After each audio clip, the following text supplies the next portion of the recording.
In this video today, we're going to be talking about some other tools that Visual Studio gives us to help us debug our program. In the last video, we talked about build errors and how Visual Studio helps us figure out what's wrong with our program so that it will actually be able to run, whereas other programming software might just crash the program and give you no information onto why it crashed. But Visual Studio has that error list, which catches problems before they even happen. And even when the problems do happen, they tell us what's going on, where it is, and what we can do about it. So in this video, we're going to be talking about breakpoints in the variable table and how to look into what the program's doing behind the scenes. So in the GitHub, if you watched the last video, I've showed you where to uncomment. In the description, if you want, you can just take the program from there, put it into your main, and it should run with all the errors included. So what this game is, or what this program is it's a guessing game. And what the point of this guessing game is the computer picks a number and you have to try and guess it. So with this one, 50, 75, and it'll give you these hot or cold inputs to tell you if you're getting closer or where the number is, if it's higher or lower than what you've guessed. So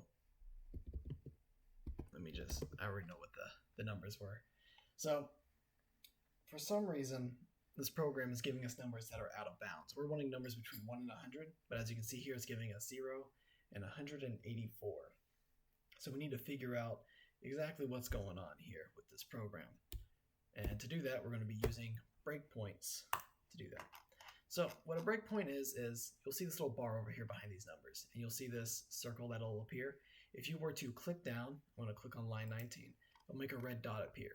And what this red dot means is that when the program runs, the program's going to freeze at 19 and give us a couple tools to help us see what's going on with the program and to step the program through. So with me clicking at line 19, the reason I'm putting it here is so I can show you exactly how it works. So y'all can do it too, or you can just watch. So what's happening here is I clicked on line 19, but there's actually nothing there for it to stop on. So it moved through the comment and went straight to the next command, and it stopped there. You'll see this little yellow arrow on the red circle, and that just shows you where the program is. So you'll also notice this little table down here called locals, or our variable table. It shows us what variables have been initialized, are going to be initialized, and what value is in them. So with our go again variable up here, you'll see that it's also down here and has a value of y. You can also just move your cursor over it. It'll give you a little tab with the value in it. But you also can see it down here. You can see what type of variable it is. And this really lets you just see what's going on behind the scenes of your program. And now in order to figure out what's going on, this ran value here is what's being checked in our check number. And what's happening is it'll take that number, take your guess number, compare them with each other, and then return a value, or a string, which will tell you high or lower, or you got it right. So in order to see what's going on, we can step through our program line by line and see with the program and read it as the computer is reading it. So up here, you'll see these 3 buttons. We have step into, step over, and step out. These 3 buttons up here let us move our program through the program. So step into takes us into a function, step over takes us to the next line, and step out of takes us out of a function. So if I were to hit step over, you'll see now that ran with that uninitialized number is now 0. It has been changed to 0. And go again is still y. So that 0, if you remember, was the first answer to the first run through of the program, which was out of bounds. So this is a bad number. We're not supposed to be getting that. So we can tell that the problem is coming from line 20 right here. We're getting a 0. Now we have 2 options now. We could either go all the way down to random number, because that's where ran is getting its number from, is random number, and put a breakpoint in there to figure out what's going on, or we can use step into. So if we use step into, it'll take us right to the start of that function. And then we can step over, and you'll see now that our ran is 0. So on line 38, our RAN has been initialized as 0. So we now know that this specifically right here is where the problem is. All right, so to figure out what's going on here, we'll need to really understand what the program's doing. So max, we know max is 99 because that's what we're getting from here. So the 0 isn't coming from that. So we know that the 0 is somehow coming from this right here, or max. So we need to know what this RAN is actually giving us for our runs to figure out how we can use this random number function to give us what we need to know.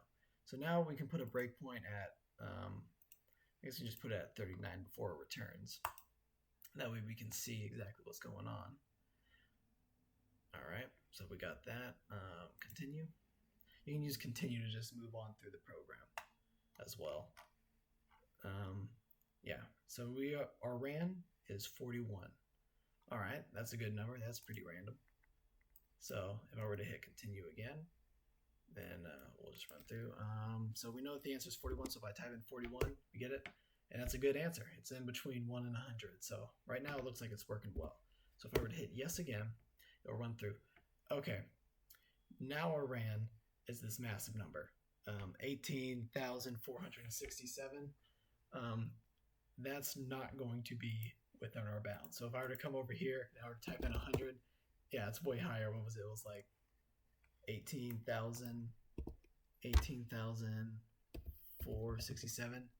Yeah, no, that's way out of bounds. So this number right here, this function right here, what it does is it gives us a random number, but that random number could be anywhere between 1 and whatever. Like it has a very massive range, which explains why our divide by max isn't actually giving us what we want. Because if it's below max, it's going to round to the nearest integer. So 41 divided by max is like 0.4 something, so it's going to round down to 0, which is why that was out of bounds. And with that massive 14,000 number, it's rounding.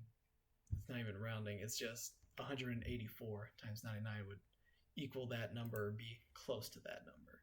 So this dividing here is not working.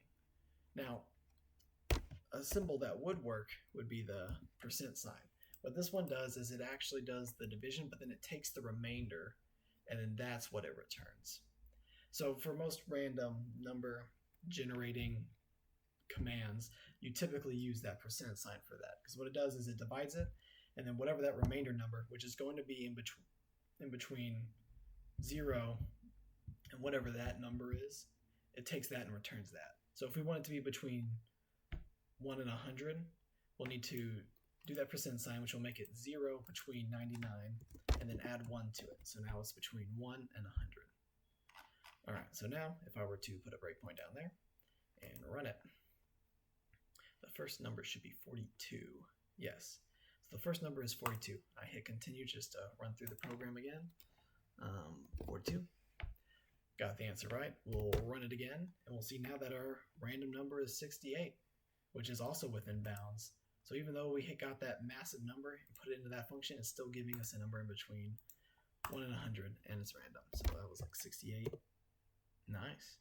And then you can do that as many times as you want, and it will always be in between 1 and 100. All right, so now our program is fixed, and I hope you all have learned more about how breakpoints work and how the variable table works, because this really helps when you're trying to debug your programs, because it shows you step by step what's going on in your program, and it'll help you catch whatever line's going wrong. All right, hope you all have a great day. Bye-bye.